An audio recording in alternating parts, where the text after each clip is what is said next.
Begin a new story in Chapter 8, The Adventure of the Speckled Band.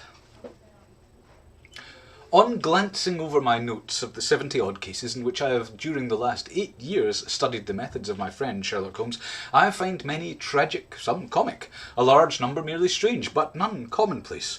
For working as he did rather for the love of his art than for the acquirement of wealth, he refused to associate himself with any investigation which did not tend towards the unusual and even the fantastic.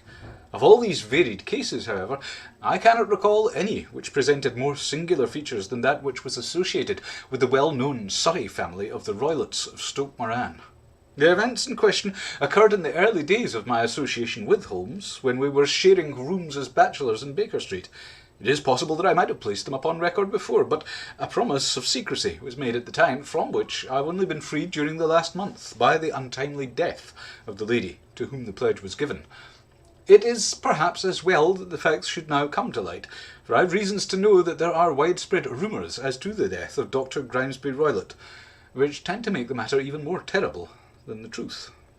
It was early in April, in the year 83, that I woke one morning to find Sherlock Holmes standing, fully dressed, by the side of my bed. He was a late riser, as a rule, and as the clock on the mantelpiece showed me that it was only 7:15, I blinked up at him in some surprise, and perhaps just a little resentment, for I was myself regular in my habits.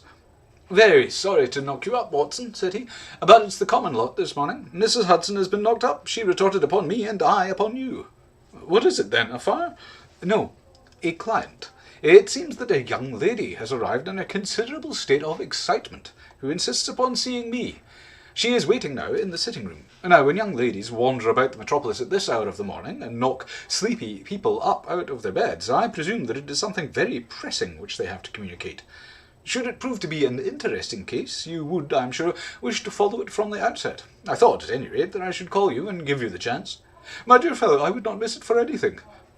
I had no keener pleasure than in following Holmes in his professional investigations, and in admiring the rapid deductions as swift as intuitions, and yet always founded on a logical basis, with which he unravelled the problems which were submitted to him. I rapidly threw on my clothes and was ready in a few minutes to accompany my friend down to the sitting-room. A lady, dressed in black and heavily veiled, who had been sitting in the window, rose as we entered. "Good morning, madam," said Holmes cheerily.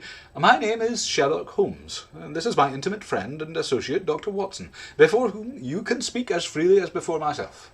I am glad to see that Mrs. Hudson has had the good sense to light the fire. Pray draw up to it, and I shall order you a cup of hot coffee, for I observe that you are shivering." "It is not cold which makes me shiver," said the woman in a low voice, changing her seat as requested. "What, then?" "It is fear, Mr. Holmes. It is terror."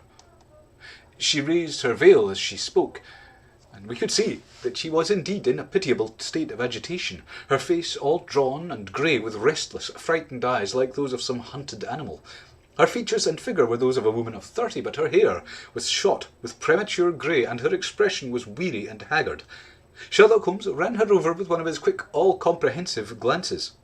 "You must not fear," said he, soothingly, bending forward and patting her forearm. "We shall soon set matters aright, I have no doubt. You've come in by train this morning, I see." "You know me, then?" "No, but I observe the second half of a return ticket in the palm of your left glove. You must have started early, and yet you had a good drive in a dog-cart along heavy roads before you reached the station." The lady gave a violent start and stared in bewilderment at my companion. "There is no mystery, my dear madam," said he, smiling. "The left arm of your jacket is spattered with mud in no less than 7 places. The marks are perfectly fresh. There is no vehicle save a dog-cart which throws up mud in that way, and only when you sit on the left-hand side of the driver." "Whatever your reasons may be, you are perfectly correct," said she. "I started from home before 6, reached Leatherhead at 20 past, and came in by the first train to Waterloo. Sir, I can stand this strain no longer. I shall go mad if it continues. I have no one to turn to, none save only one who cares for me, and he, poor fellow, can be of little aid. I have heard of you, Mr. Holmes. I have heard of you from Mrs. Farintosh, whom you helped in the hour of her sore need. It was from her that I had your address. Oh, sir, do you not think that you could help me too, and at least throw a little light through the dense darkness which surrounds me? At present it is out of my power to reward you for your services, but in a month or 6 weeks I shall be married, with the control of my own income, and then at least you shall not find me ungrateful." Holmes turned to his desk, and unlocking it, drew out a small case-book which he consulted. "Farintosh," said he. "Yes, I recall the case. It was concerned with an opal tiara. I think it was before your time, Watson. I can only say, madam, that I shall be happy to devote the same care to your case as I did to that of your friend.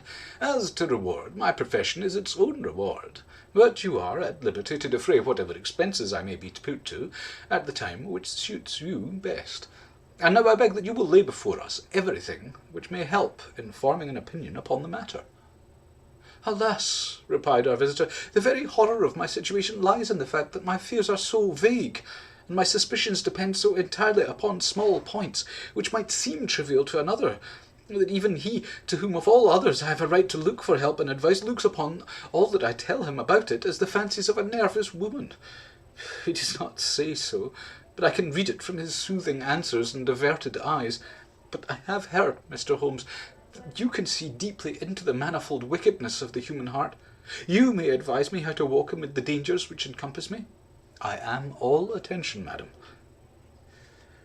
"My name is Helen Stoner, and I am living with my stepfather, who is the last survivor of one of the oldest Saxon families in England, the Roylotts of Stoke Moran, on the western border of Surrey."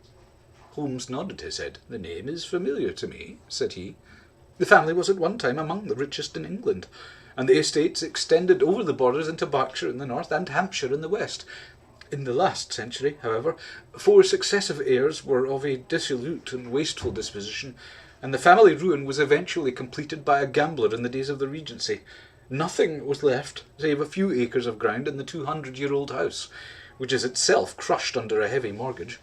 The last squire dragged out his existence there, living the horrible life of an aristocratic pauper, but his only son, my stepfather, seeing that he must adapt himself to the new conditions, obtained an advance from a relative, which enabled him to take a medical degree, and went out to Calcutta, where by his professional skill and his force of character he established a large practice.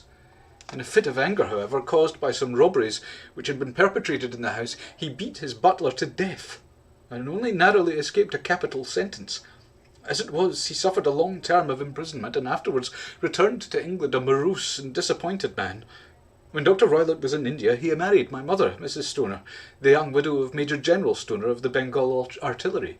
My sister Julia and I were twins, and we were only 2 years old at the time of my mother's remarriage.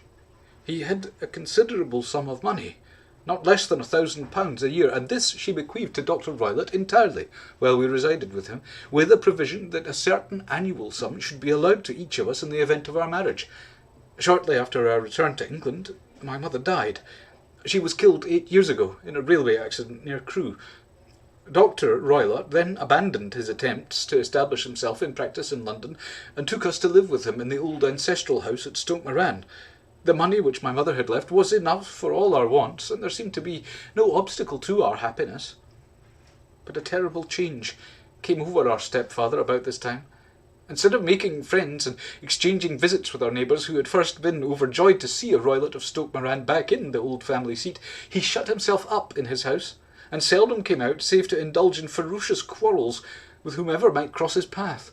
Violence of temper, approaching to mania, has been hereditary in the men of the family. In my stepfather's case it had, I believe, been intensified by his long residence in the tropics. A series of disgraceful brawls took place, 2 of which ended in the police court, until at last he became the terror of the village, and the folks would fly at his approach, for he is a man of immense strength and absolutely uncontrollable in his anger.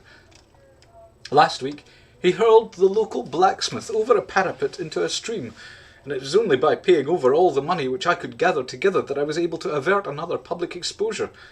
He had no friends at all. He would give the vagabonds leave to encamp upon the few acres of bramble-covered land which represented the family estate, and would accept in return the hospitality of their tents, wandering away with them sometimes for weeks on end. He has a passion also for Indian animals, which are sent over to him by a correspondent, and he has at this moment a cheetah and a baboon, which wander freely over his grounds and are feared by the villagers almost as much as their master. You can imagine from what I say that my poor sister Julia and I had no great pleasure in our lives. No servant would stay with us, and for a long time we did all the work of the house. She was but 30 at the time of her death, and yet her hair had already begun to whiten, even as mine has. Your sister is dead, then? She died just 2 years ago, and it is of her death that I wish to speak to you. You can understand that living the life which I have described, we were little likely to see anyone of our own age and position. We had, however, an aunt, my mother's maiden sister, Miss Honoria Westphale, who lives near Harrow, and we were occasionally allowed to pay short visits at this lady's house. Julia went there at Christmas 2 years ago, and met there a half-pay Major of Marines, to whom she became engaged. My stepfather learned of the engagement when my sister returned, and offered no objection to the marriage. But within a fortnight of the day which had been fixed for the wedding, the terrible event occurred which has deprived me of my only companion." Sherlock Holmes had been leaning back in his chair, with his eyes closed and his head sunk in a cushion, but he half opened his lids now and glanced across at his visitor. "Pray be precise as to the details," said he. "It is easy for me to be so, for every event of that dreadful time is seared into my memory. The manor house is, as I've already said, very old, and only one wing is now inhabited. The bedrooms in this wing are on the ground floor, the sitting rooms being in the central block of the buildings. Of these bedrooms, the first is Dr. Roylott's, the second my sister's, and the third my own. There is no communication between them, but they all open out into the same corridor. Do I make myself plain?" "Perfectly so. The windows of the 3 rooms open out upon the lawn. That fatal night Dr. Roylott had gone to his room early, though we knew that he had not retired to rest, for my sister was troubled by the smell of the strong Indian cigars which it was his custom to smoke. She left her room, therefore, and came into mine, where she sat for some time, chatting about her approaching wedding. At 11 o'clock she rose to leave me, but she paused at the door and looked back. "Tell me, Helen," said she, "have you ever heard anyone whistle in the dead of night?" "Never," said I. "I suppose that you could not possibly whistle yourself in your sleep?" "Certainly not. But why?" "Because during the last few nights I've always, about 3 in the morning, heard a low, clear whistle. I'm a light sleeper, and it has awakened me. I cannot tell where it came from. Perhaps from the next room, perhaps from the lawn. I thought that I would just ask you whether you'd heard it." "No, I've not. It must be those wretched travellers in the plantation." "Very likely. And yet if it were on the lawn, I wonder that you did not hear it also." "But I sleep more heavily than you." "Well, it is of no great consequence at any rate." She smiled back at me, closed my door, and a few moments later I heard her key turn in the lock. "Indeed," said Holmes. "Was it your custom always to lock yourselves in at night?" "Always." "And why?" "I think that I mentioned to you that the doctor kept a cheetah and a baboon.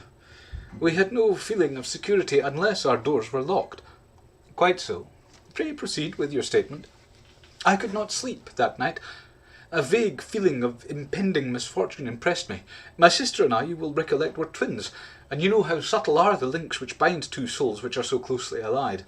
It was a wild night. The wind was howling outside, and the rain was beating and splashing against the windows. Suddenly, amid all the hubbub of the gale, there burst forth the wild scream of a terrified woman. I knew that it was my sister's voice. I sprang from my bed, wrapped a shawl round me, and rushed into the corridor. As I opened my door, I seemed to hear a low whistle, such as my sister described, and a few moments later a clanging sound, as if a mass of metal had fallen.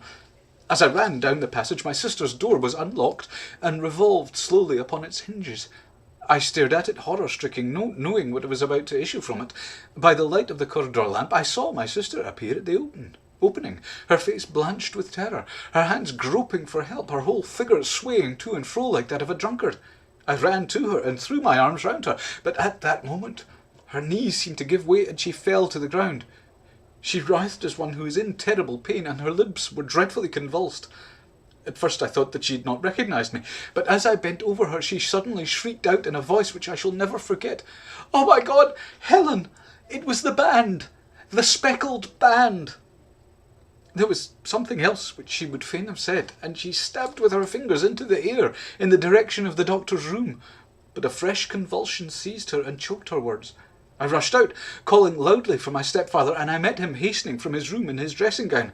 When he reached my sister's side, she was unconscious, and though he poured brandy down her throat and sent for medical aid from the village, all efforts were in vain, for she slowly sank and died. without ever having recovered her consciousness. Such was the dreadful end of my beloved sister. "One moment," said Holmes. "Are you sure about this whistle and metallic sound? Could you swear to it?" "That was what the county coroner asked me at the inquiry. It is my strong impression that I heard it, and yet among the crash of the gale and the creaking of an old house I may possibly have been deceived." "Was your sister dressed?" "No. She was in her nightdress. In her right hand was found the charred stump of a match, and in her left a matchbox, showing that she had struck a light and looked about her when the alarm took place. That is important. And what conclusions did the coroner come to?" "He investigated the case with great care, for Dr. Roylott's conduct had long been notorious in the county, but he was unable to find any satisfactory cause of death. My evidence showed that the doors had been fastened upon the inner side, and the windows were blocked by old-fashioned shutters with broad iron bars which were secured every night. The walls were carefully sounded and were shown to be quite solid all round, and the flooring was also thoroughly examined with the same result. The chimney is wide, but it is barred up by 4 large staples. It is certainly, therefore, that my sister was quite alone when she met her end. Besides, there were no marks of any violence upon her." "How about poison?" "The doctors examined her for it, but without success." "What do you think the unfortunate lady died of, then?" "It is my belief that she died of pure fear and nervous shock, though what it was that frightened her I cannot imagine." "Were there travellers in the plantation at the time?" "Yes, there were nearly always some there." "Ah, and what did you gather from this allusion to a band, a speckled band?" "Sometimes I've thought that it was merely the wild talk of delirium, sometimes that it may have referred to some band of people, perhaps to these very travellers in the plantation. I do not know whether the spotted handkerchiefs which so many of them wear over their heads might have suggested the strange adjective which she used." Holmes shook his head like a man who is far from being satisfied. "These are very deep waters," said he. "Pray go on with your narrative." Well, folks, I cannot go on with the narrative today. I have to stop, for I have run out of time. I will be back on Friday at 2 p.m. to continue on with the story of the Speckled Band. I hope you can join me then, and in the meantime, have a very good afternoon or a very good evening ahead, and thanks for joining me today. See you again on Friday at 2. And as you're here, next week I'm hoping to start a new story. We're going to read The Turn of the Screw by Henry James. Thanks a lot for joining me, and I'll see you perhaps on Friday at 2 for the conclusion of this.